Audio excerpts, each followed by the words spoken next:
Hello there, good evening. Welcome back to Celtic World Order podcast. As always, I'm Steve O'Matt, and you can see I am joined by the familiar faces of the Celtic World Order. I have with me my bearded brother. It is my right-hand man. It's Paddy Boy up top. He's also simultaneously streaming to the TikTok, so if you can hear us out in a lovely TikTok world, welcome to Celtic World Order. If you want to see the whole visual experience, and it is beautiful, get your body over to our YouTube channel, youtube.com/CelticWorldOrderPod. Get subscribing, cost you absolutely zero, hee-haw, and you get all this great, amazing Celtic content absolutely free. Hit the bell icon, get yourself notified, and of course, give it a big fat thumbs up down below to get in about it, as well as Steve-O, as he's put his name. Stephen is Baldy Brother number 2. He's embracing the bald, he's embracing the brotherhood, and that's what we're all about here at Celtic World Order. So, yes, we're here to talk about all things Celtic as always. It's been a wee while. It's been a couple of days since we've been on. There's obviously been that, well, let's be honest with ourselves. It was a result and a result only, because it wasn't exactly glittering, but it put us through to the next round of the Cup. And of course, it set us up with another visit to Ibrox and plenty to talk about. And of course, there's a game ongoing now. The numbers might not be as high as we're playing live, because I'm aware that Hearts are playing Hibs, and it's definitely one to keep your eye on. But Celtic World Order, I'm talking about our team, is the only place to be. So, guys, let's start off with yourself, Stephen, because it's been a while. I've seen Paddy last night, but how are you feeling off the back? As it says in the tagline, mate, win by any means. The results surely are really all that matters, other than playing football the Celtic way. Well, going back to Saturday, boys. I was working night shift, so got out my bed, checked the score, and at that point there was 3 minutes of regulation time remaining. So we're heading out at that point. I went and put my dinner in the oven, came back to check the score to see that Adamu had scored the equaliser. Yes. Jumped in a quick shower. By the time I came out of that, we were 2-1 up with a Tenecti goal.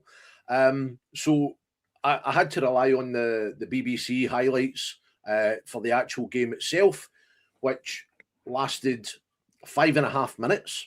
Oh, compelling. I think it covered one kind of one attacking move from each team in the first half. So that kind of gave me an idea on how the game was going. Obviously the goals, but then interesting reading when you brought up the kind of player ratings at the end. Not one of the starting 11 for Celtic actually got more than 5 out of 10. Oh, yes. So yeah, I mean, you guys, if you've seen the game itself, please tell me, what was that a kind of genuine reflection on just how badly the team played? I know obviously Martin had said pre-match that he wanted to freshen things up, he wanted to give some guys a rest, but were we really that bad? Oh, mate, we shall get on to it, I'm sure. Paddy was there, of course, as you all know. He was there in living colour. And as we're straddling two different situations, we can talk about what happened at the weekend. You were working, but you'll be talking about what's going to be happening tomorrow. So people say, right, you're on a podcast where you didn't watch the game. We're covering everything. All right, Paddy and I will take care of the game. We're here for Steve-O's great insight to what's going to happen tomorrow. But yes, no, it was 100%. I actually think, by the way, Paddy, 5 might have been a wee bit sort of generous to some of those there's guys in that team there against Dundee, to put it lightly. But no, look, we'll skim through it. You have watched and joined in, no doubt, every other podcast that was out there and spoke about it. But it is worthwhile mentioning it, because there was a couple of other things. There was the boycott, and of course there was the draw that came out of it. But Paddy, you were indeed there, and I'll let you tell Stephen and some of our beautiful viewers out there what your take on it was. In the stands in living colour, I think it was every bit as bad as Stephen read. It was, to be honest, Steve-O. It was a hard watch at some points. Obviously, the standpoint that I had was up kind of just to the right-hand side, the Lisbon Lions stand. And we're sitting there cracking seats. You get to see everything. You get to see movement, and you've pretty much got the full report covered for where we are, Steve. And do you know what, mate? The passing was just, it was lethargic. It was poor. It was mostly backwards.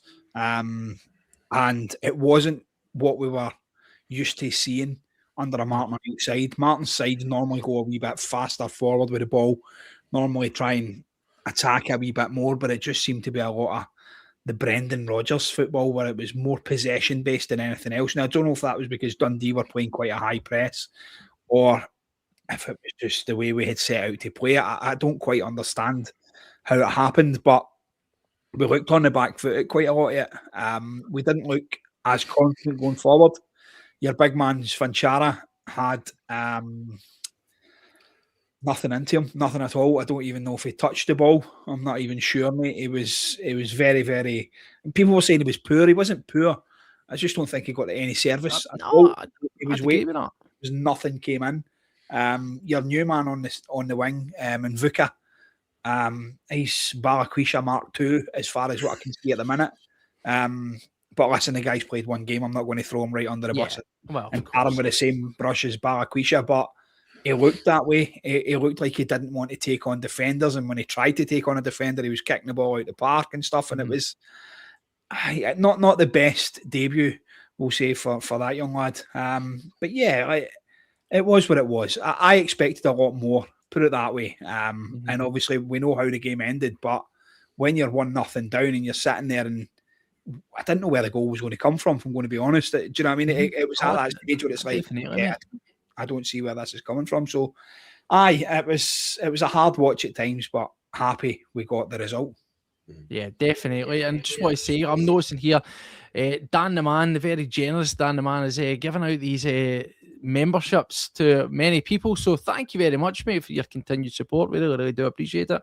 Of course, if you're on the end of one of those, then welcome to the club, so to speak. And if you want to do that as well without it coming out of Dan's pocket, you can do it for yourself as well. 199 member section. So it says it's just a wee donation and it keeps everything motoring over here. So thank you very much for anybody that has been doing that. And of course, thank you to Dan, who's been sharing the love.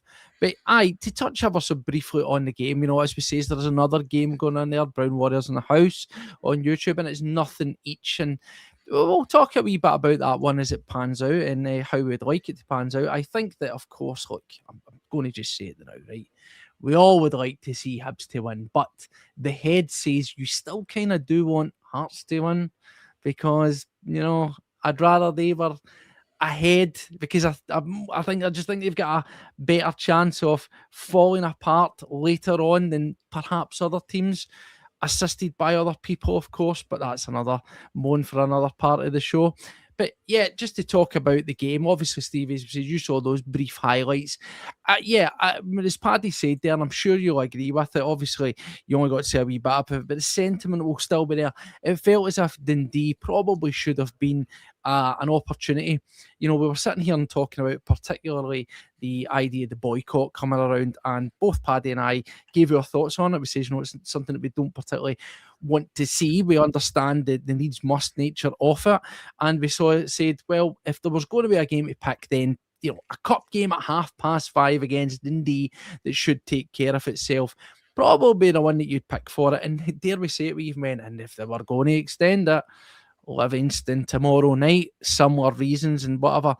But yeah, it just felt a wee bit sort of short. And yeah, to put it into context again, as you say, was it that bad? I felt it was. A lot of people are mentioning, I think it is really, really worthwhile to give praise to him because Araujo is fantastic, mate. He was the standout once again in that side.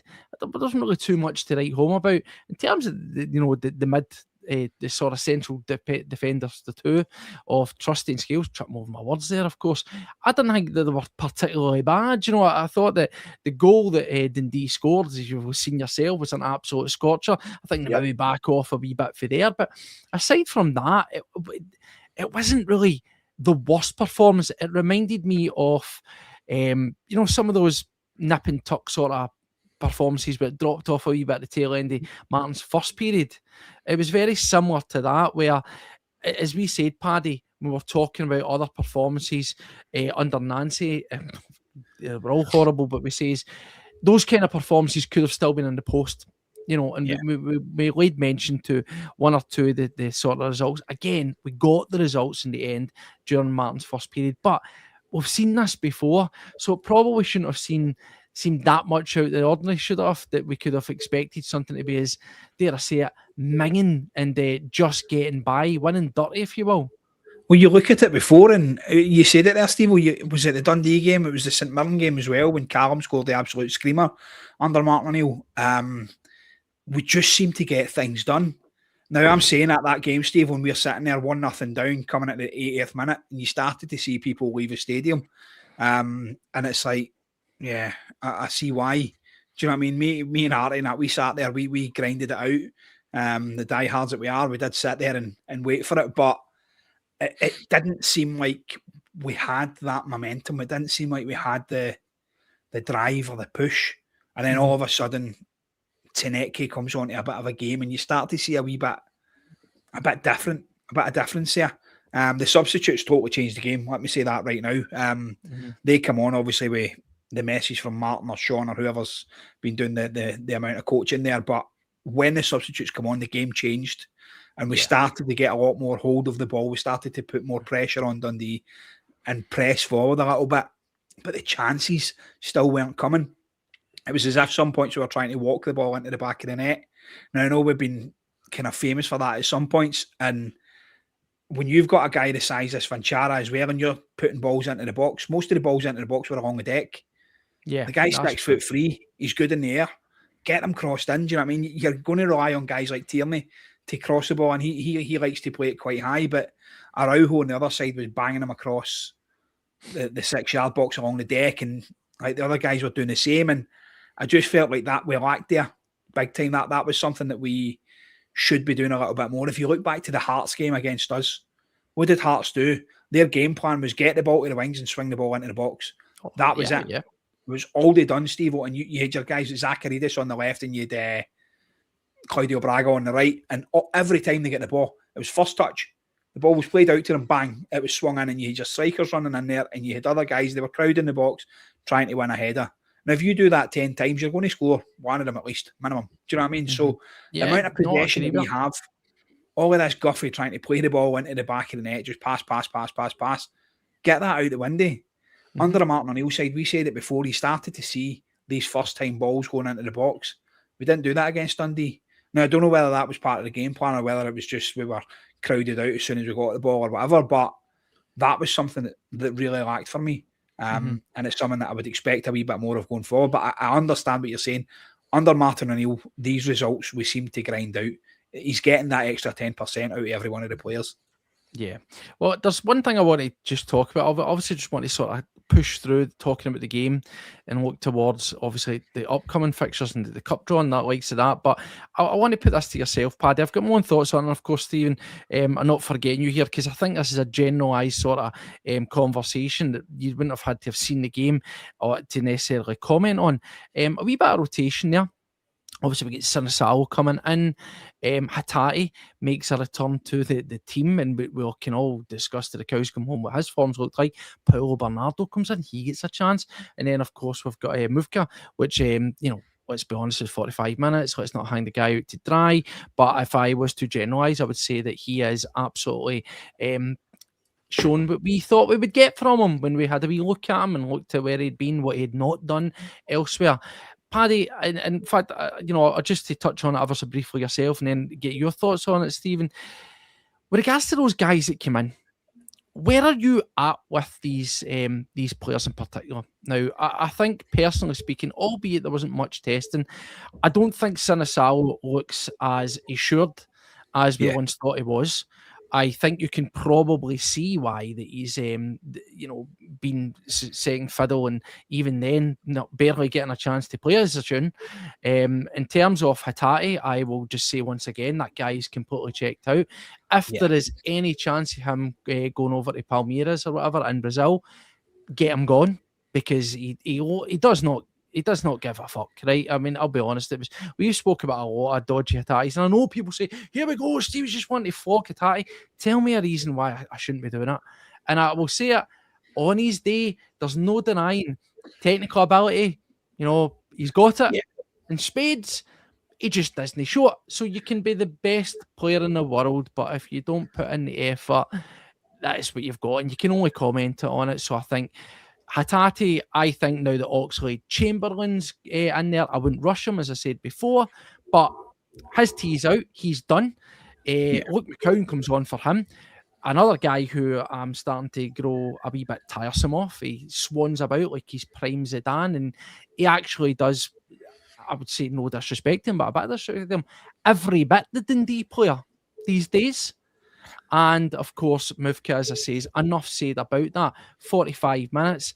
I am not going to completely crucify a guy this early on, Paddy, but I thought on him, he started off, and I thought at first, guy looks relatively comfortable on the ball. He's trying to press forward. He wasn't taking on a man, but I thought he's passing. He was trying to pass around people rather than run past them. I thought, this isn't the worst. Quickly dropped off a cliff, mate. Heart of a mouse, and my God, like, we nearly paid £3 million for them. We're worried about the fact that the guy's got a dodgy ticker. I don't think if that continues on, Paddy, we need to worry about his ticker. We need to worry all ours watching it. Yeah, there's a few people saying that in the stands, Steve. We were sitting there, and it was like, we're going to be worrying about our hearts, never mind worrying about his. And I kind of seen that.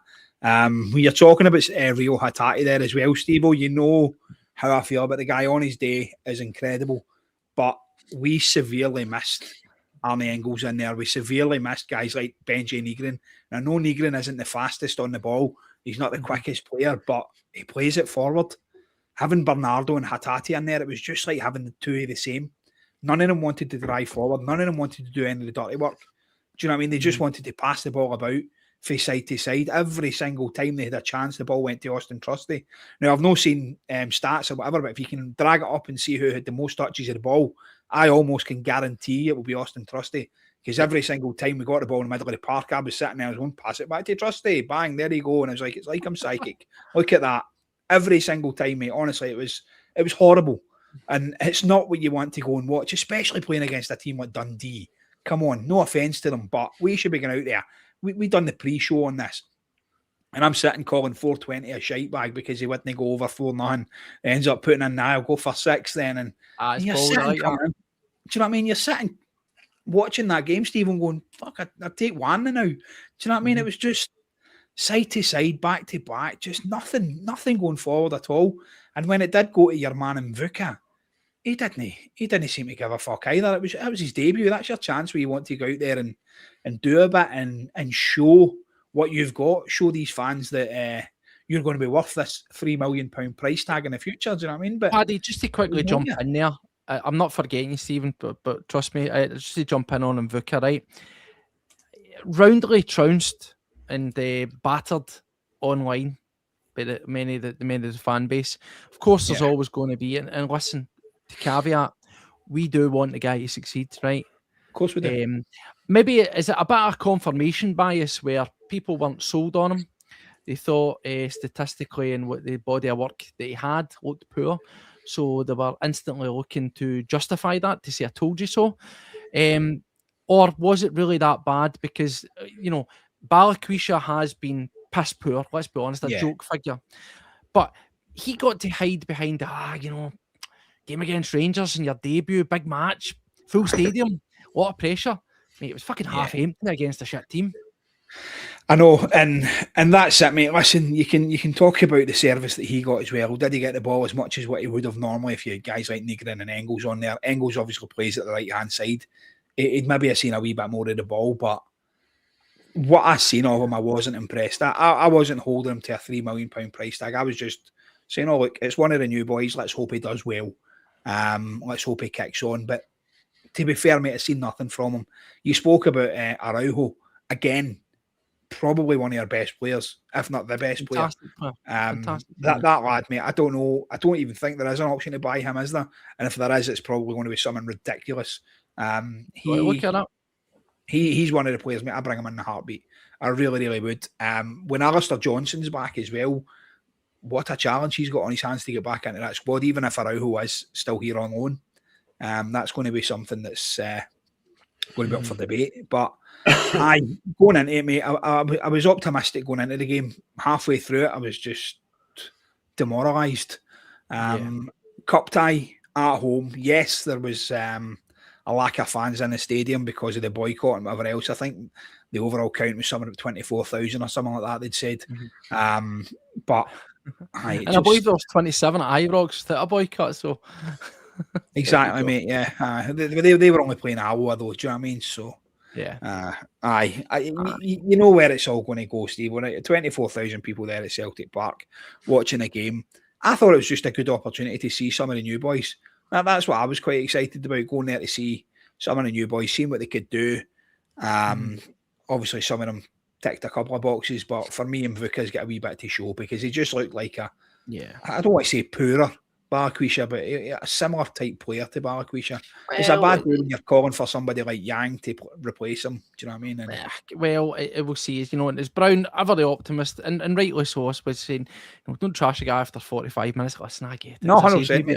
Maybe it's confirmation bias, and I will say, I'm going to double down here. I'll say, you know what? I definitely hope the guy kicks on, right? Aye. But I'm also going to stay and stand firm, and I'm not saying based on the 45 minutes. That's just based on my gut feeling. I'm going to say he's going to be fucking pish, right? I'm not based out on the 45 minutes. I'm just based out on my gut feeling. I've looked at his videos now. I just think he's going to be muck, right? I'm happy to say that. 10 goals. 10 goals to the end of the honestly, season. I'm not trying to be dramatic or funny. I'm willing to just turn around, as I said with Benjamin Arthur and all, pointless shite, right? I'm going to be that guy, and I don't often do it, but I'm going to do a paddy on this one, and I'm going to say, you know what? I think that's probably the sum totally what you're going to get out of him. Game to game to game. So that's it. But anyway, Stevie, to bring you back in terms of, as I say, to Paddy, the guys that got rotated out. Now, obviously, we're talking about just ever so briefly glossing over it, right? But Hatate heads out the game. He's just no interest. Paulo Bernardo, again, he gets 40-odd minutes, 45 minutes. He gets a half worth of football, shows absolutely nothing. Sinisalo, again, albeit not overly tested, just doesn't look particularly assured. In terms of looking further into the season for the remaining running games, but particularly as well when we get to the summer and we know we're expecting it to be a bit of a clear out, maybe a clearing of the decks and deadwood or whatever term you want to call it getting put out. What's your thoughts on these guys that we're mentioning? Because, we looked at the likes of Bernardo and we thought, fantastic, looks all the part, looks like a great player. McCowan, we kind of get excited about him being one of our own, as they say, and putting in a lot of effort, diminishing returns there as well. What does the future look like for these guys, mate? In particular, now that Oxlade-Chamberlain's coming in, looking at the likes of Bernardo and Hatate in particular. Well, first of all, I'm going to say, Steve, you really need to stop sitting in the fence. You need to tell us what you really think about these guys. I can see you're holding it back there. But going back to, I tried to get onto the BBC site to bring up the player ratings, as I'd mentioned, from the game. And sure enough, the three lowest scoring players for Celtic, Hatate, I think, was 4.1. Bernardo was something like 4.28. And Mvuka was 4.3, right? As you say, 45 minutes for Mvuka, no problem. Okay, we're not going to judge him on that as per Warriors' comment there. We kind of think we know how he's going to go.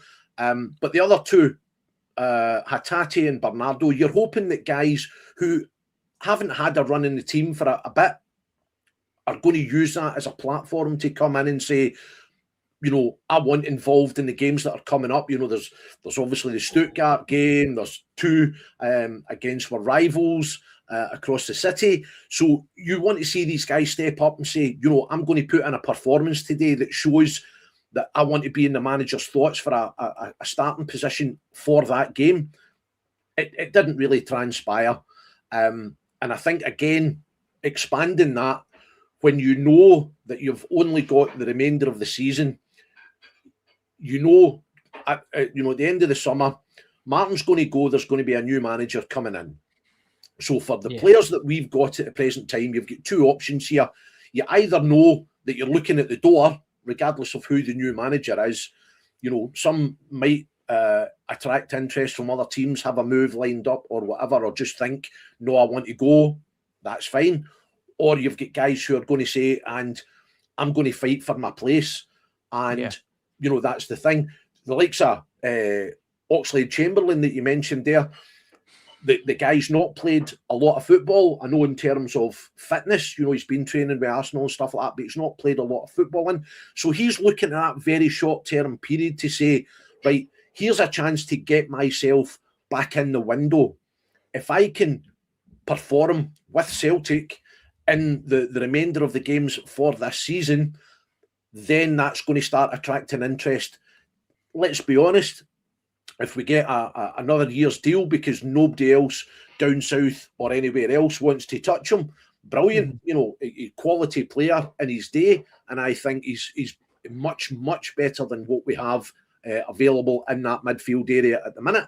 So, you know, I'm looking at him as an example of a guy who knows he's here short term.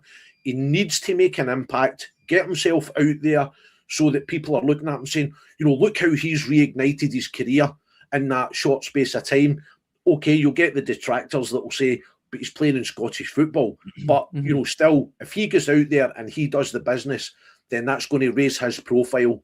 And, you know, we'll see what happens come the end of the season. I mean, I think that, you know, also Chamberlain in particular, I think I'm really looking forward to him coming in. As we see, he's when he gets signed, we sat and spoke about him. I would not rush him. Now, I know that we're crying out for a player of his ability and his ilk, but bear in mind, as you say, is the fitness thing. So I would say, you know, obviously we'll get games coming up, and there's some important games. I'm looking at the games against Rangers and the likes, but try and give him, I'd like to see maybe 20 minutes or something tomorrow, maybe another 20 minutes or so at the weekend, half an hour maybe at the weekend. You obviously can't play against Stuttgart, and then we take it from there. I would build them in. I wouldn't want another Iheanacho type situation where you're kind of having to play him. Because the reality is even though we've spoken about Bernardo, we've spoken about Hatate, we've spoken about McCown, and they've not been fantastic, and these guys could be interchangeable. Of course, they're very interchangeable. Engels gets a rest. I think we miss a bit of his delivery and a wee bit of the sort of range of pass in the game against Dundee. But as much as we need that guy, you can still get by a couple of games without chucking him in. I think he's more valuable at the back end of this run of fixtures, the championship rounds, than he is chucking straight in early and then at the risk. But an option of in a further year, hopefully, you know, we get proper game time and we get to see what it's all about. Hopefully we win something and he sees that. But also, I liked his interview. I just want to touch on that.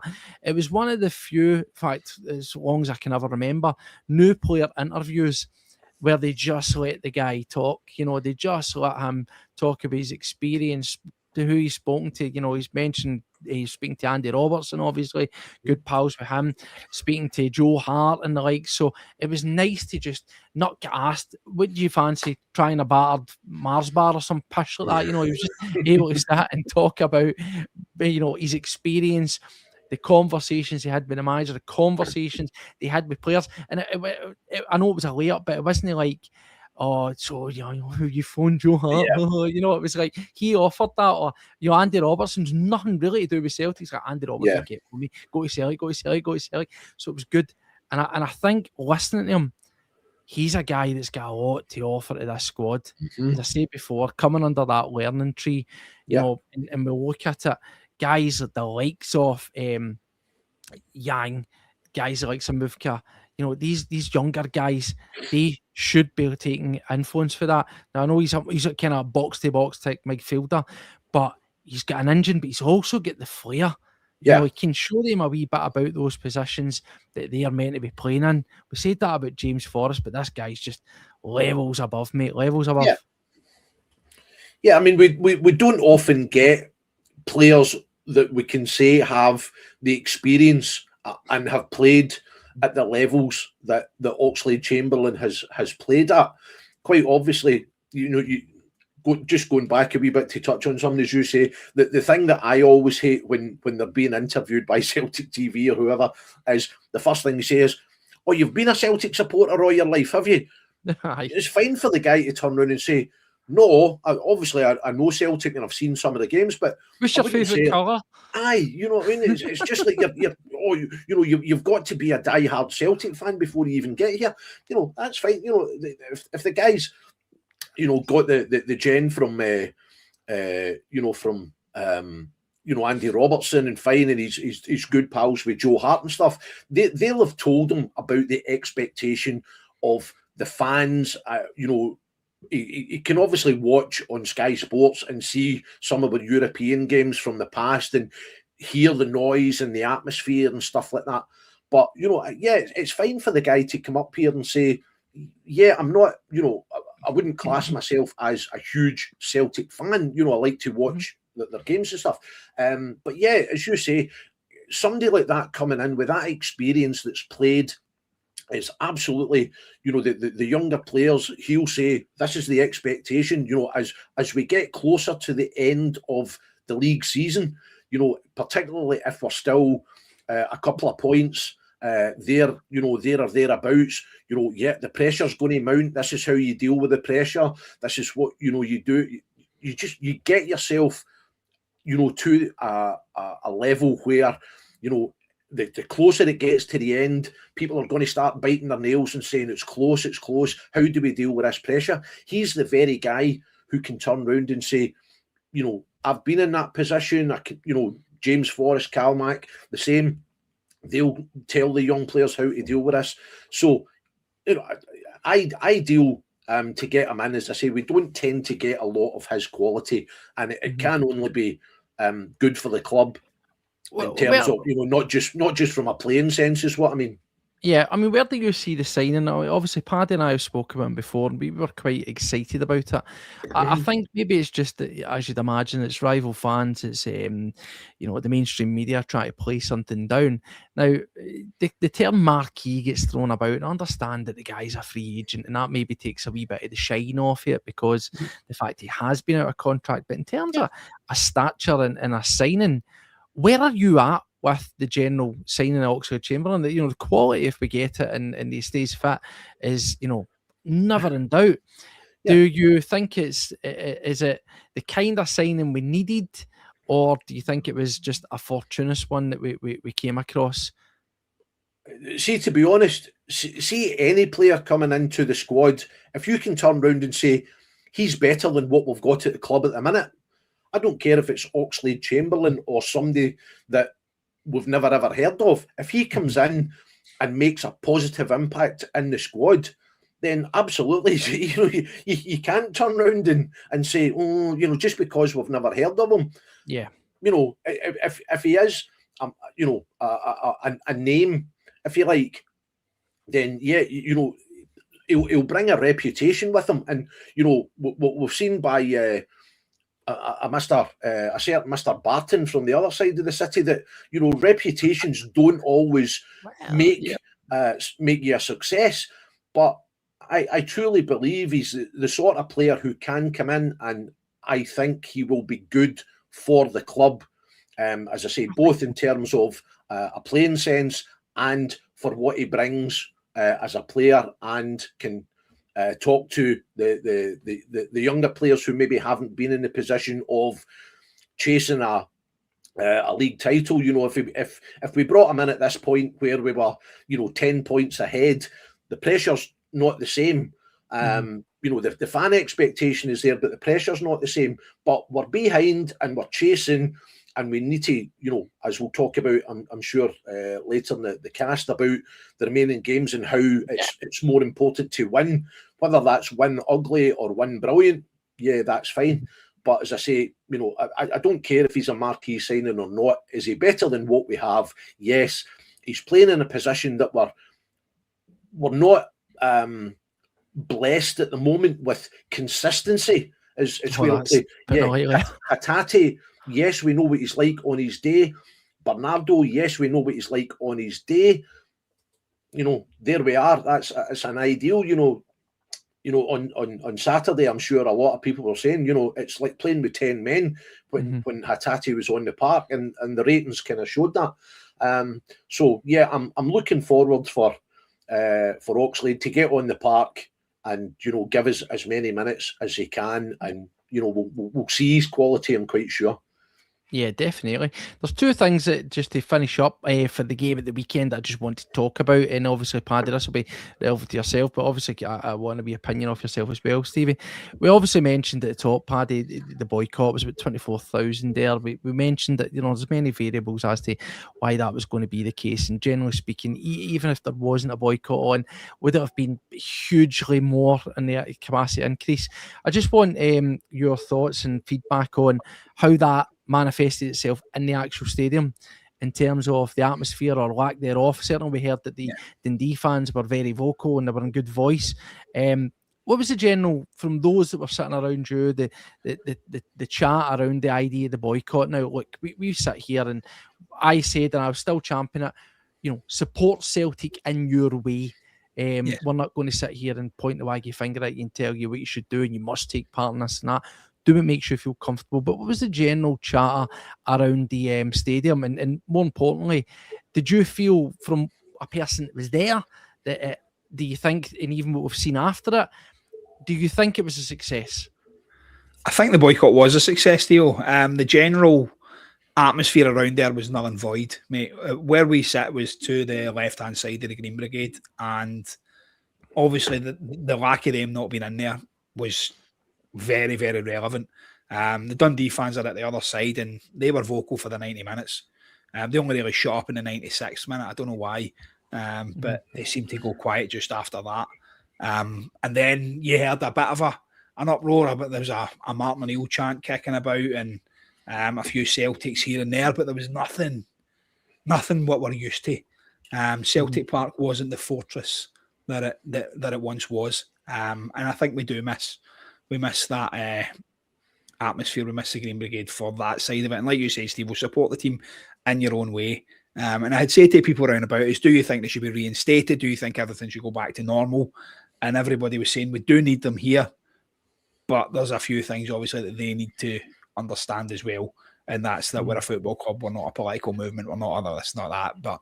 But that's all. That's a whole other show when you start talking about stuff like that. That's everyone else has got their own opinion. I suppose that to jump in on that, I think that'll be interesting. I'm sure that some people that are viewing that will pick up on that and perhaps say, that's typically the type of folk that went to the game there and didn't join in, have that view on it. And I think that is important to mention. Paddy's mentioned chats that he's had with people in there. That's not necessarily saying that that's what he's saying, just for the avoidance of doubt, Paddy. Yeah, no, listen, mate, 100%. The Green Brigade were missed.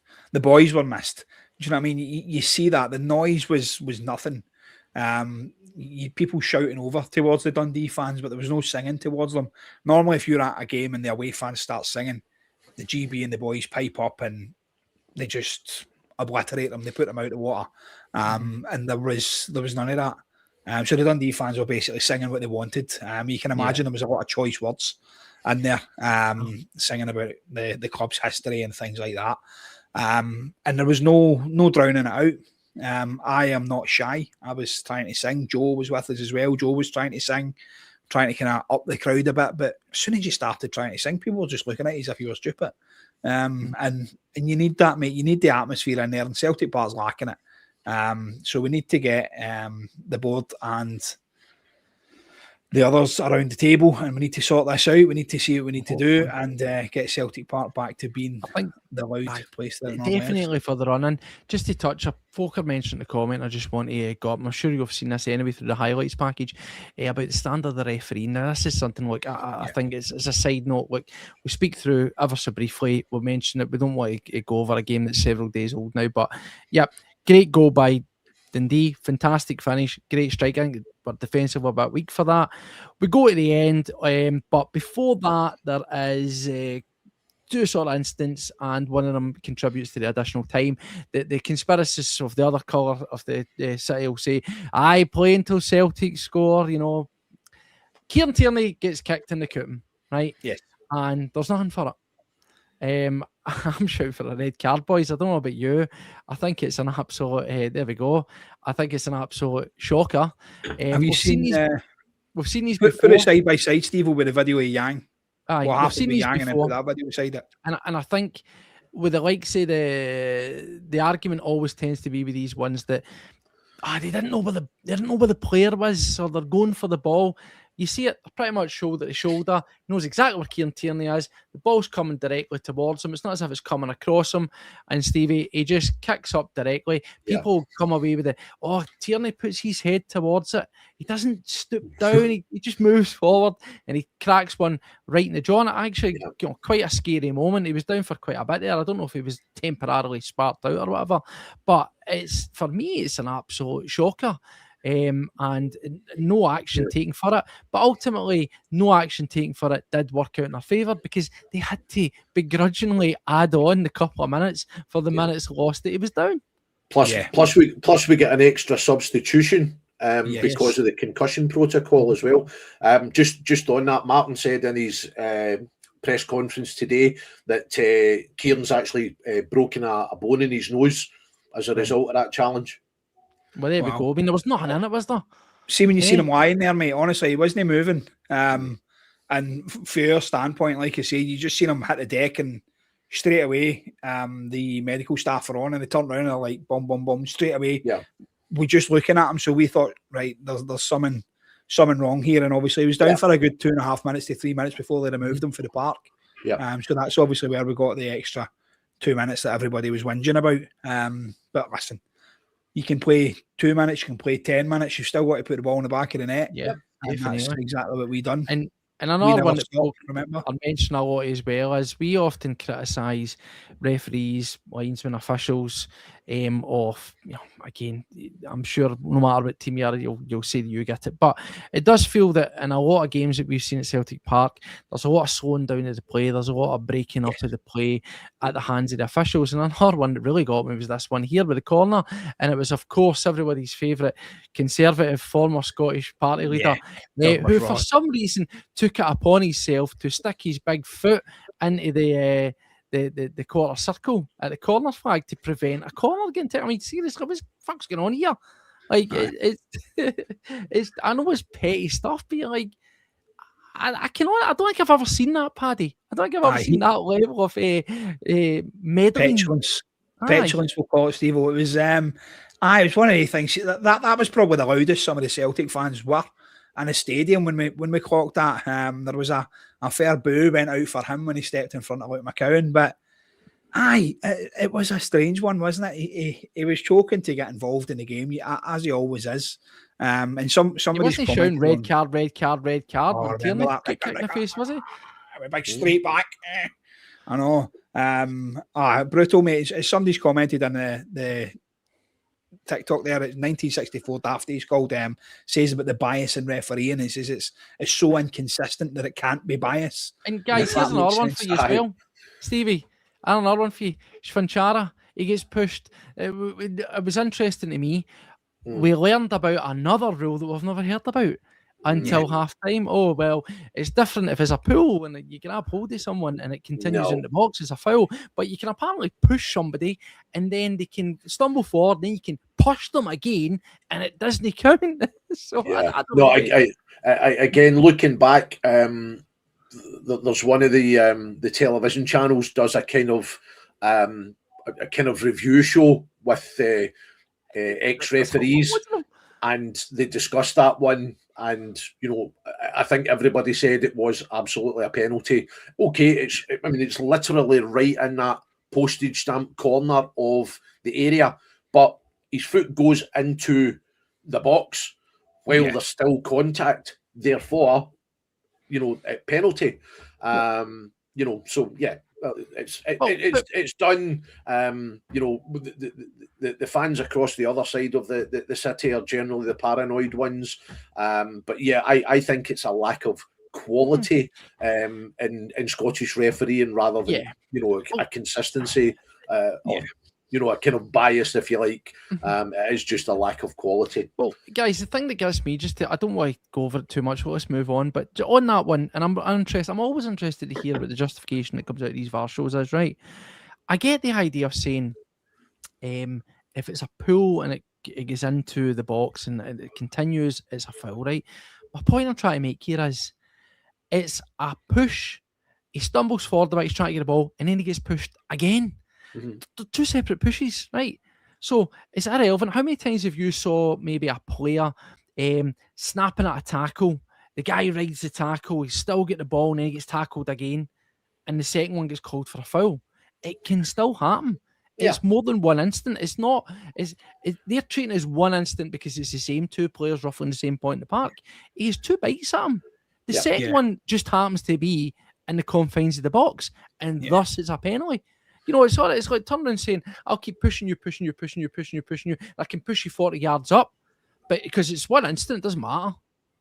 Is that because it's in the same attacking phase of play? Is that what they call that? So they'll bring it back to the first incident.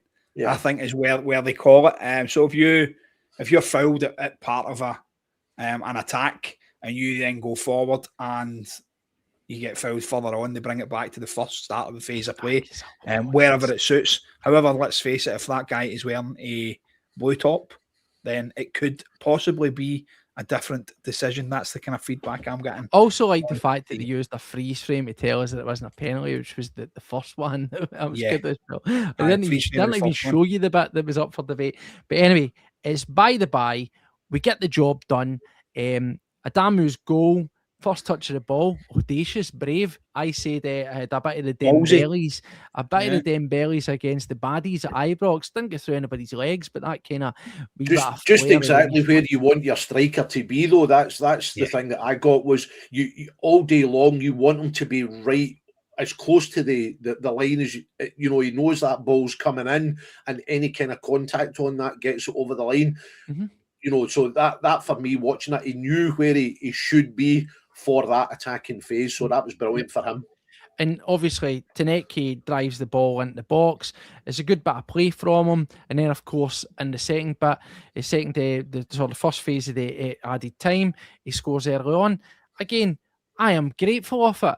And I sarcastically put into our chat, I was like, it was nice of Taneke to start turning up because I thought he was minging up to that point. I'll just be honest.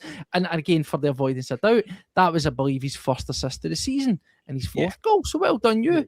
Again, in a full season, I expect more out of them. Maybe my expectations are too high. See, when you're talking about him, Steve, Sebastian Taneke changed the game when he came on. You started to notice a bit more. We need more of that, though, Paddy. We need more of that. Yeah, no, 100%, mate.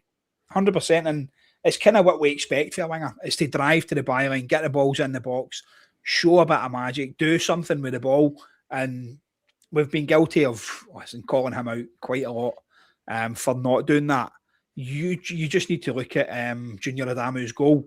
Taneke drives for that byline, mate. He pushes past the Dundee defender. You're in the 97th minute.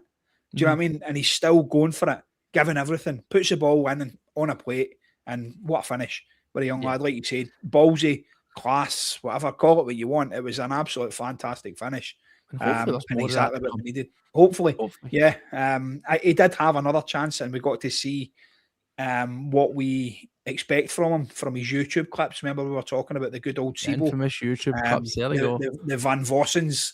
He had a wee bit of all of that. He was putting shots into the stand and stuff like that. He had a few that he punted up over the bar and stuff, but I was quite impressed with Junior Adamu's finish, and obviously Taneke, like you said, gets the ball early on in the first half of extra time, drives in, this time cuts inside. That's what we need from him. I was saying he was far too predictable because he kept cutting inside all the time, and now he drove to the byline end of the first half, so they'll expect him to do that again, but he cuts inside and absolutely melts it. He shows a bit of passion.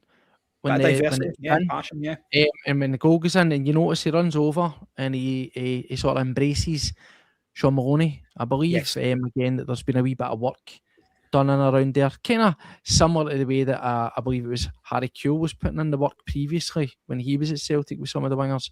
So hopefully a wee bit of that will obviously rub off on him. But yes, guys, our rewards for that are, of course, a match against the baddies. And not only do we get a match against the baddies, Stephen, we get the full allocation. Now, it's going to make for a tasty run of games that we've got there. Obviously, it'll be Rangers twice. We'll get Stuttgart in there. There's a lot of big games in there. But, I mean, you take that, eh?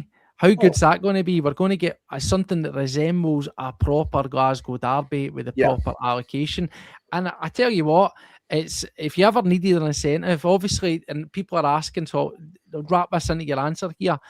You never want to lose against them, but folk are asking what one's more important. I think I know the answer to that. Yeah. Oh, what is the correct allocation, by the way? Can I just ask? A lot of people on TikTok. It's pretty much going to be 20% of the full capacity 10, of the stadium, so it should be round. Well, they'll take a certain number off. My understanding is for areas of sponsorship and the likes of the thingy areas, but you're probably looking at around 10,000.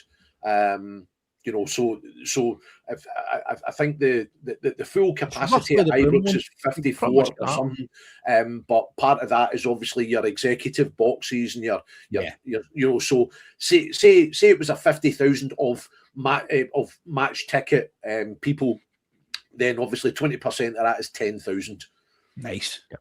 So it should be, as I say, we could potentially go back to hopefully celebrating and recreating the events that got us all chucked out in the first place. And it'll be nice to do that without them having a choice, no matter. But Stephen, on that, like, if you want to win these cups, if you want to prove your worth and you want to go on and do something, then do you know what? I would certainly rather do it early. If you can put Rangers out at that stage, it certainly fires you up. But again, just to balance it and not to sound negative, if I was going to lose to them, I'd rather lose at that stage than lose in a final or something similar, Yeah, absolutely. What will be. I think we will. Given our kind of 10-day list of games, that being the last one of the kind of the four,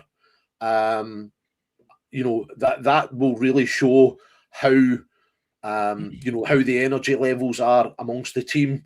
If we can beat them in the league, then that will obviously boost the confidence. To say, here we're perfectly capable of going away and doing it again. But on the back of that, right, question is, would you rather lose to them in the league or would you rather lose to them in the cup if you had to lose one of them? Stevie, I'm going to be honest, the answer as a passionate Celtic supporter is losing against them isn't an option, right? It isn't. But if I've got a gun to my head, your kids and wife are taken hostage, well, do you know what? I don't give a fuck about the cup, right? This is all about securing the league and putting them away. It's as simple as that. It's as simple as that. Exact same conversation happening here. Because if we beat them in the league, obviously we've got to take care of the games in front of that and after it. If we beat them in the league, I don't see them winning the league. So that's fine. Give them a cup. That's fine. Because I believe we go on and we win the league. So it's as simple as that for me. As I say, I would never ever want to lose. So the league is more important. But I tell you what, I would take a draw in the league at Ibrox. I don't think that harms us any. That doesn't answer the question, because I'm not saying I'll get beat after the cup and then draw at Ibrox. No. But I think that we want to win both, but the league one in particular is just don't lose. I think just don't lose is the brief for that one, mate. Yeah, no. Again, that was just a kind of devil's advocate question, but I think if we go there in the league and we win, I think that puts down a big marker for the second one. There's no reason why we can't. Sorry to jump in, mate, but if you can do it with the reduced capacity in the league, then by God, when you've got that nearly 10,000 in there. Yeah, I mean, definitely. I think, as I say, if we go there, given the run of form that both teams are in at the moment, to go to Ibrox especially and win puts down a marker to say, there's no reason that we can't go and do it twice. It really is, with the additional capacity for the cup game. That's like plenty of icing plus half a dozen cherries on top of the cake. But yeah, I think overload. Absolutely. But I think definitely, we go there. If we can get a positive result, as you say, either a draw or a win in the league, gives us, that boost in confidence that says, yeah, let's come back and turn them over in the cup. Another kind of we'll need to think. We can't have beach balls. We've already had that. We'll need to try something else for the cup game. But yeah, I think we should go into both games in a really positive frame of mind.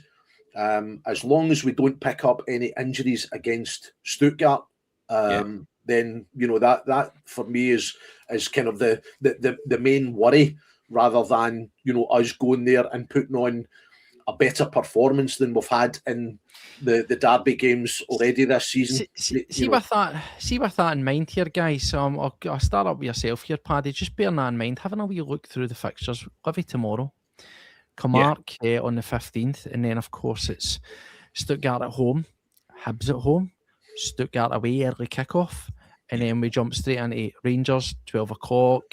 Aberdeen away, Rangers away, then it's Marvel. There's a lot of now. We want to compete on all fronts, but we saw what a bit of experiment, and I'm thinking, obviously, this is an open question, thinking about tomorrow, thinking about the game against Kilmarnock. We did a wee bit of experimenting against Dundee there, and it didn't quite work. I think that's fair to say. Yeah. So the idea of rotating and what you're going to get out those rotations isn't as guaranteed as we'd maybe have liked it to have been. How does, with that run of fixtures, how does Martin and Neill and Martin and Sean Maloney balance the books between making sure we get the job done, but also keeping in reserve the better end of the players? Because again, and I hate saying this, but you look at the game tomorrow and you go, fuck man, we should be able to play that same team again that we had the other night and win. You look at Camargue, all right, shitty pitch, but they're absolute fucking dog meat. So I'm thinking, Stuttgart, how much can you keep in reserve for that game then? But then you've also got to go to the Hibs, Stuttgart, Rangers, because it's a real balancing act, and this is where you're going to earn your crust. But it just feels that even with the additions, we are really struggling to negotiate keeping these guys on top. Yeah, I think it's going to come down to fitness quite a lot. It's going to come down to these players being able to up the game, and like you say, the lone players coming in and kicking off. We know what Oxlade-Chamberlain's got. We're excited to see him, and it's about him coming in and hitting the ground running and giving us that wee extra push. I feel like now we've got players in there that we can rest your guys, like Yang, obviously taking him off. Yang was a first starter for us, but now we've got someone we can bring in. You've got Mvuka there, you've got Balaquisha there. Yeah, they might not be up to that standard, but they're people we can bring in. You've got Adamu for your striker. You've got Shivanshara as well. You've got people in there now that we didn't have previously. Now, Martin Neill spoke about it. If you watched his interview, Martin says, I feel like we've always had a midweek game. I don't feel like we've had this rest. I feel like since I've come in, we've been Sunday, Wednesday, Sunday, Wednesday. It's just been that way. So it's become part of the norm. And that's what the players need to understand. They need to get that into their heads, that it could be part of the norm. And if you kick off tomorrow with a win, albeit against Livy, Steve-O, it gives you that boost. It gives you that wee bit of momentum to push on. It gives you that drive, and then you go, right, that's the first one out of the way, on to the next one, and on to the next one. And then, like people were saying across on TikTok there as well, they were saying that if you get the result in the Cup against Rangers with the Celtic fans behind you, that's going to give you so much going back into the game against them on the league. It's going to give you that. You're going to walk in there 10 foot tall with the momentum, with the belief that you can do it. You can get it across the line. Yes, you might not have the fan base behind you again, but you've got that belief, you know you can do it. And that's what it's all about. We know Sean Maloney and Fozzie are doing the coaching and the physical side of it. Martin and Neill will do what Martin and Neill does, mate. And that, as we've said on here countless amounts of times, is he'll make the players believe. He'll make the players feel 10 foot tall and give 110%, because that's exactly what he gets out of his Celtic squads. And going into this running, I said it on here before, I'm quite confident that we can push on for here.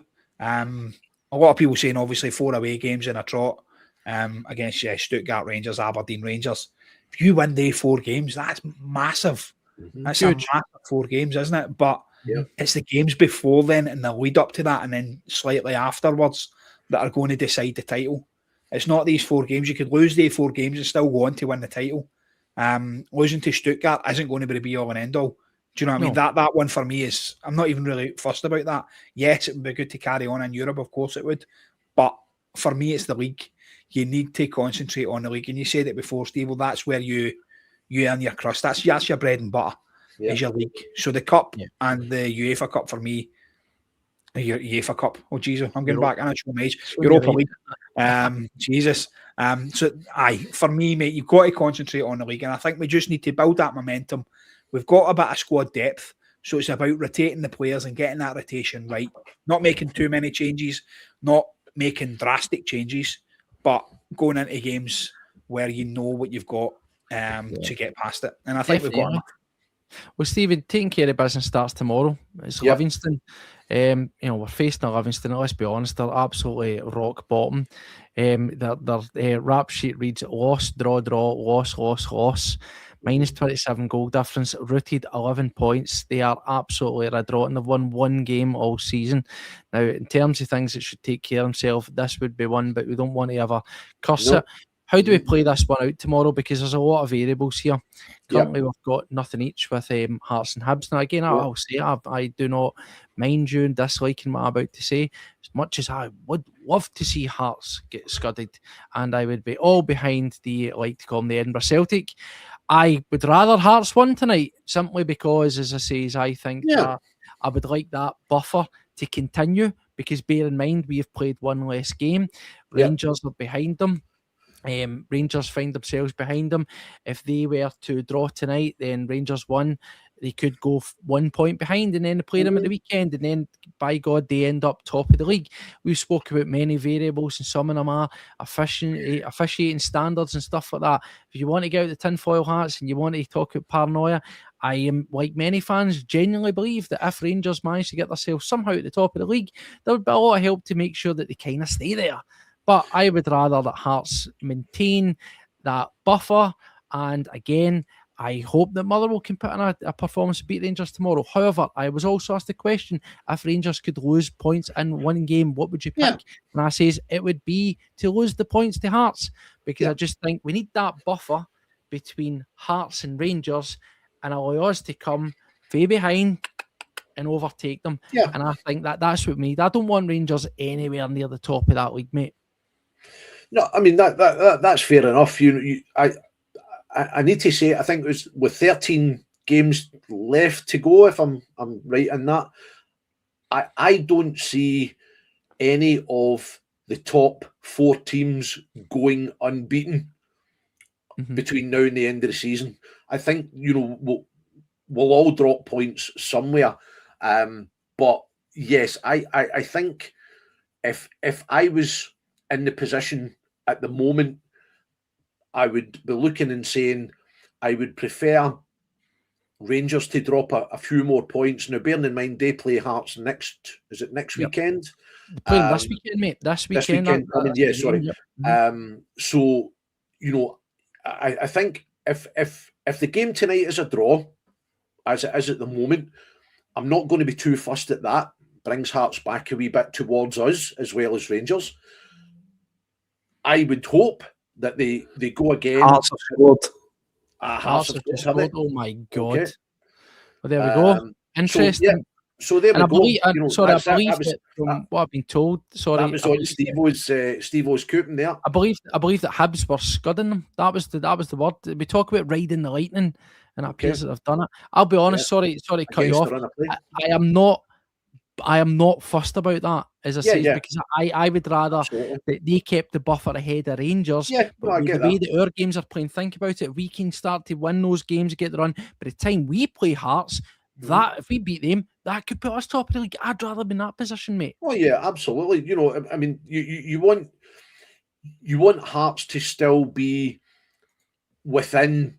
You don't want them to open up, even if we have a game in hand or whatever. Hearts have got the points on the board, so you want them to still be within reasonable touching distance of us going out and being able to catch them. While that's in our own hands, the way we play, I want everything to be down to how we play. I don't want to have to be relying on other of course not. Results here, there, and everywhere. So I'm quite happy. if Hearts finish the game tonight and they've won, brilliant. They then go to the game at the weekend. If they win that, then again, not going to be fussed about that. What I'm looking at is us keeping the pressure on. We've got a kind of a squash of fixtures that are tricky. Tomorrow night we talked about that. Yes, we should on paper go out and really have a kind of field day against Livingston. If we talk about Thomas Magnuson, I think was the Hearts scorer. If we go out tomorrow and get a good early start to the game, maybe a couple of goals to the good before half time. Should be a goal difference maker. Should be, yeah, absolutely. But then again, I'm going to touch on the part of you can start making substitutions maybe around about the 60th minute or so to say, right, who do we need to keep in reserve for the upcoming games? And that's where you can start to kind of player manage in terms of your fitness level. Who do we want to make sure that we've got available for the fixtures coming up as well? So yeah, really important. Right from the first whistle tomorrow, we're positive. We're on the front foot. We try and get ourselves a couple of goals to the good as quickly as we can, and then the game will manage itself, and you can look and say, right, okay, let's see who have we got the chance of bringing off to to keep their energy levels and stuff. Be an interesting one to see if Ox starts tomorrow. That'll be a real kind of. I have to say, I think if he says he is fit and he is good to go, I think he should start. I'm going to go out there now and say he should start, because again, if you go and you give him the first 45 minutes, you manage him. See how we are at 45 minutes. You manage him, you get him in there. But I would go with him from the start. That's just me personally. But I think, you get him in there, you see what he can do, see how he can dictate the game along with the guys. And then, as I say, come the 60th minute, if we have, a decent enough league, then we can start taking players off to rest them and keep them for the next game and the next game and the next game. Steve, where do you play him though? Right, I'm thinking Arnie Engels is going to start in there at the right hand side of the midfield. I'm thinking obviously Callum McGregor and probably Benji Negrin over the options that we've got. So I'm going to go for Ox in the middle. But front left. Because I've said before on a couple of the casts, I like Negrin, great player, very attacking option. By the way, I think. Oh, there we go. 90 plus 4 BBCs behind. Negrin, great attacking option, but I don't know that he gives you very much in terms of defence. While I kind of wait on the BBC adding anything on, they're still showing 1-0. Where did you hear that, Paddy? Somebody on TikTok. Must be somebody taking the piss. Sure. Sorry. Okay. No, it's fine. No, just BBC's just now refreshing. Hold on.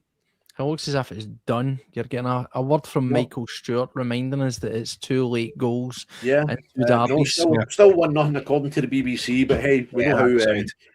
But on the Ox thing, you'd play him left of Callum McGregor then, basically. I would say if he is, if he is fit, that's where I would start him.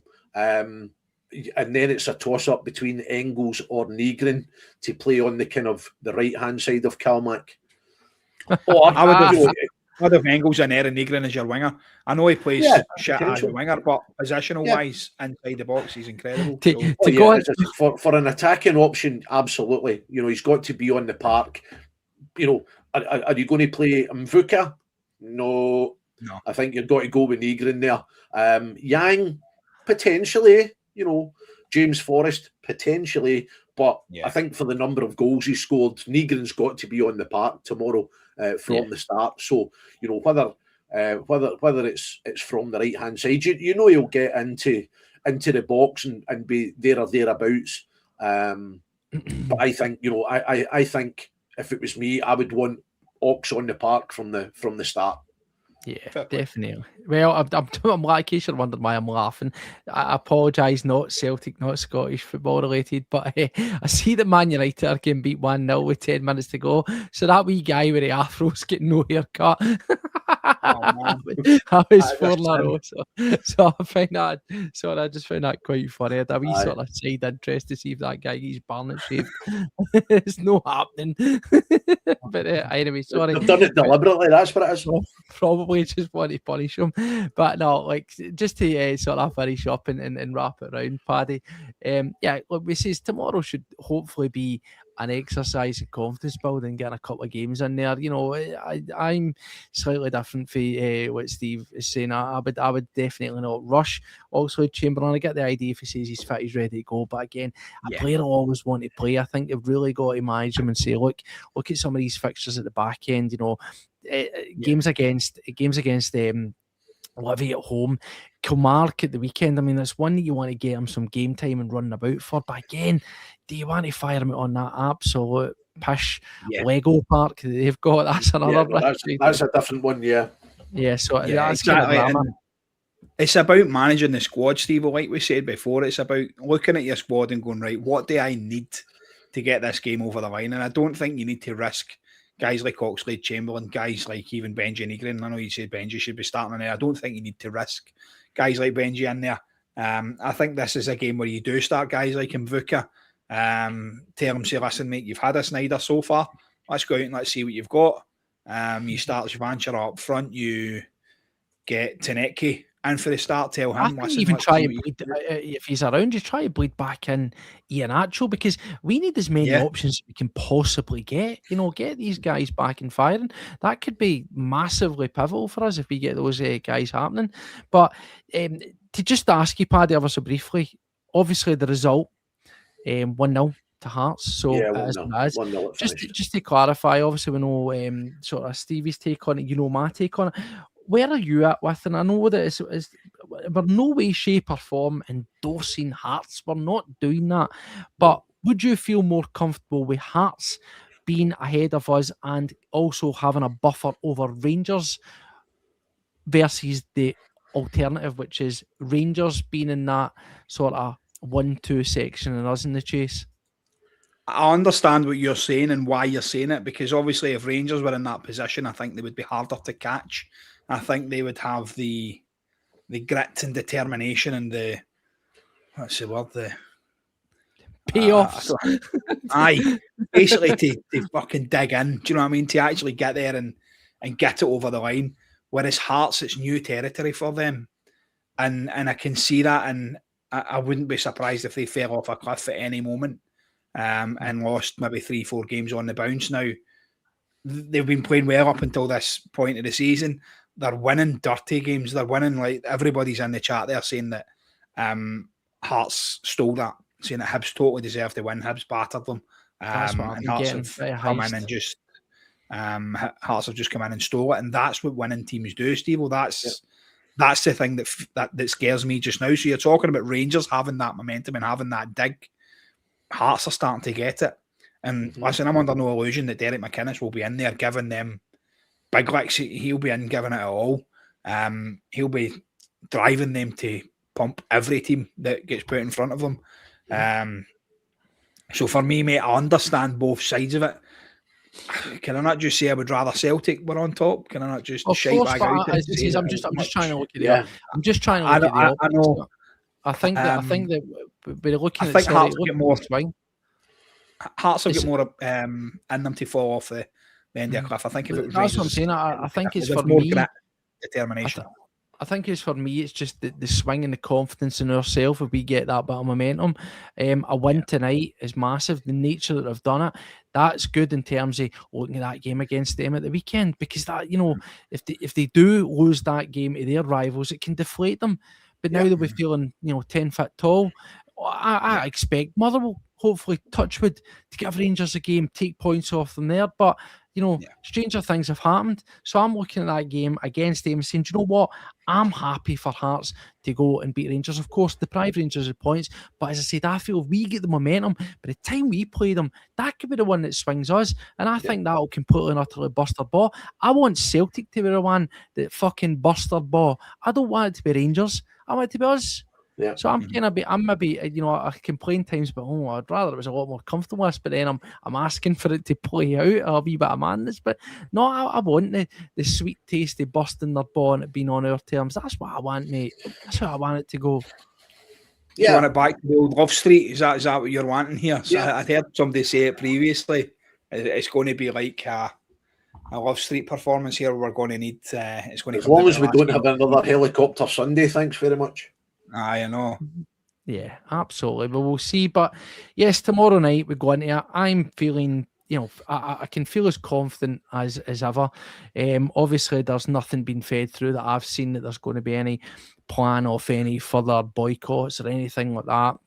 I think we're all in pretty much agreement here that between now and the end of the season, these games are huge, and I don't think that there is really room for another suggestion of a boycott or anything like that. I think it's totally it's going to be a disadvantage if we do that. So it's all about getting the points to the board, the cracker on making it happen. We'll see how results pan out elsewhere tomorrow. As I say, I think that Motherwell are good value for money, and I'd hopefully like to see that there. But concentrating ourselves, we've got two good games in Livingston and Kilmarnock. Of course, they're winnable, but decent enough games. Hopefully we learned a wee bit about ourselves and some of those guys in the periphery, learned a bit about themselves as well, and what they need to put on, because I would imagine over the game tomorrow and over the game against Kilmarnock, some of these guys are going to be reintroduced to get the job done. But to finish up, boys, are you confident of the win, and dare you even go and stick your big necks out on the line and give us something that resembles a prediction for them?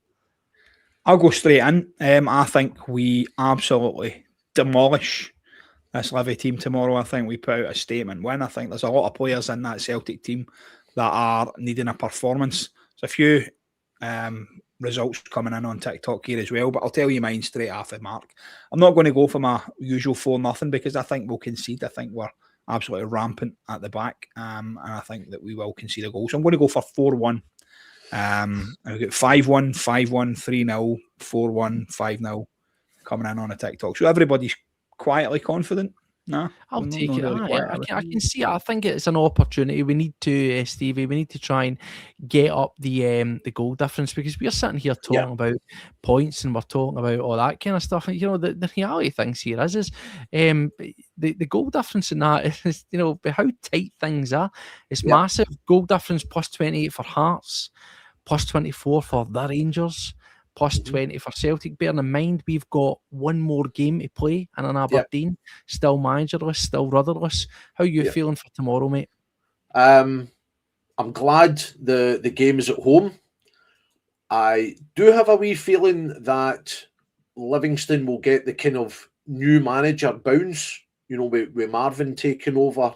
I think he will kind of set them up that they're not quite as open as they were under David Martindale. So I fully expect a kind of very, very defensive showing from them. For that reason, I'm probably going to go for a 3-0, purely because I think they will, keep it very, very tight and have us try and break them down. But absolutely, the most important thing is 3 points, job done, move on to the next one. Yeah, I'm confident of the win. I don't think it's going to be a high scoring affair. I think it's going to be, again, and the reason I'm going to say like a 2-0, and the reason I'm going to go with that is I think we will still be bedding in some of the newer guys that have joined the party. I'm thinking, sort of Adamu. I think Muvka again will get another chance, but I also think they'll be looking at the higher tariff games ahead beyond into next week. I think we'll still have one eye on that. I agree with a lot of folk are saying, play your best team and all that kind of stuff, take care of it, bring them off, and I do get that, but I think that Martin will go with a wee bit more squad management, so I'm going to say 2-0, and it will get the job done. I'm also going to stick my neck out and say that I think that there could be a draw at Motherwell. and that will suit me right down to the ground. I'll take that all day long. And I think, to be honest with you, not only because I'm a Celtic man and I don't want to see Rangers get fucking anything, I think that Motherwell on such a good run that it would be an absolute shame for a team who, let's be honest, are as fucking muck as Rangers have been, to be the ones that derail that. So, you know, that's very much where I'm at with that. 100%, guys. A Mash Manishi hat trick. Oh, take that all day long. Then we'll buy. Why didn't we buy that guy? Why didn't we buy him? Imagine me. £4 million, bloody hell. That would be brilliant. I would have been happy to buy that guy. We were thinking of it, but no, we'll see how things pan out. But I just want a final opinion on. I'm sort of skirting away. I saw somebody bring it in there, and it's all about controlling games and make sure we take care of it. Yeah. We moaned about the Brendan Rodgers keep ball style of play. Right, and rightfully so, because it was possession for possession's sake. But within an element of that, I always felt that also it allowed you to kind of control a game. I know that we lacked with the attacking side, but I mean in terms of you weren't really being overly expansive, and there wasn't any too much risk involved in it. But I've seen a lot of commentaries on this. I don't know if you guys prescribed this, just deserted me when we were talking about it earlier, where folk are saying, it's working for us, but Martin Neill plays this more sort of rudimentary meeting two-edge football, where it's quite direct. It's not as maybe direct and attack minded as say an Ange Postecoglou, but we kind of completely negate that, keep the ball side of things. So maybe these kind of performances like we got against Dundee and some of the ones at the tail end, these first stint as temp manager, that's what you get by being that kind of direct. Do you think that's maybe get a wee bit of truth in it? I think that against Dundee, Steve, we've seen a wee bit of that. We've seen a bit of that possession-based football. And I hate it. I hate us playing the ball back all the time, sideways passes here and there. Brendan's football was fucking horrible to watch it sometimes, let's be honest. We might have got good results under him. He was a decent enough manager. We done well under him. But that possession-based football and just trying to keep the ball, we don't have the players with the ability to do that at the minute. You look at our back line, mate, passing the ball across that back line, whether you've got Araujo, you've got Scales, Trusty, Kieran Tierney passing it back there and then passing it in the middle of the park to somebody like Rio Hatate to give it away, or Engels or McGregor to give it away, and straight away you're under pressure. So I don't think we've got players with the ability to start messing about and trying to do that type of football. I think we just need to be playing forward. We need to get the ball in their half, keep it in their half, and if the ball's there, they're no fucking scoring. It's as simple as that. And do a combination between Ange and Brendan. Do you know what I mean? A combination of both of what they had. Martin likes to play forward with the ball. You wouldn't have known it if you were at the Dundee game, but he does that. That's how we like to play. So I don't want to go down that route of trying to see games out here and there. I think we've got enough players there, enough in the tank on the attacking line to be putting games to bed early enough. Yeah. You on, Stevie? What do you think? I'll give you the final word, Stevie, to send us home, mate. Yeah, absolutely. I agree with that, Paddy. I think it's very much a case of you play on the front foot to get yourself ahead in a game, and then if you want to play a certain way to, manage the last 10 minutes or so, because you've had to go to your bench and you've brought on players who aren't of the same level of quality as we've spoken about many times over the last few weeks, then I don't mind that at all, because at the end of the day, the final score is what matters most. So therefore, yes, you play that front foot football, you get a couple of goals to the good, gives you something to, and then you can dictate the tempo from there, because there will be teams, if Livingston go 2-0 down against us, as an example, then they will be quite happy to be 2-0 down. If we go 2-0 up against the likes of a Motherwell or a Hearts, then they're still going to come at us for the remainder of the game. So it very much depends on the opponents, and as I say, how we're trying to manage a game, and with the run up of the squad, as we said, have we got that wee bit of ability? We're ahead in a game, we want to manage, we're going to bring Mvuka off the bench, therefore we know not the same quality. We're quite happy to play a wee bit more of keep ball at that point, protecting the 3 points, which as we've said, is what it's all about. Absolutely, couldn't agree more. And as it says, just to close up, win by any means, win dirty. Points are all that matter. Results is all that matters for Martin Neill and the Celtic boys at this moment in time. We will take 1-0 to the end of the season. Oh, geez, don't care less. That's what it does. It starts tomorrow. Let's get some points on the board. See how things pan out elsewhere. We can only take care of our own house and what's in front of us. But yes, guys, we will be back tomorrow. We'll cover this, and hopefully we're talking about a positive result. So thank you very much to all of you for joining us tonight. Thank you very much for the kind donations to the channel. Really greatly appreciated. And as always, Paddy boy, we say... Thanks very much, guys, and hail, hail.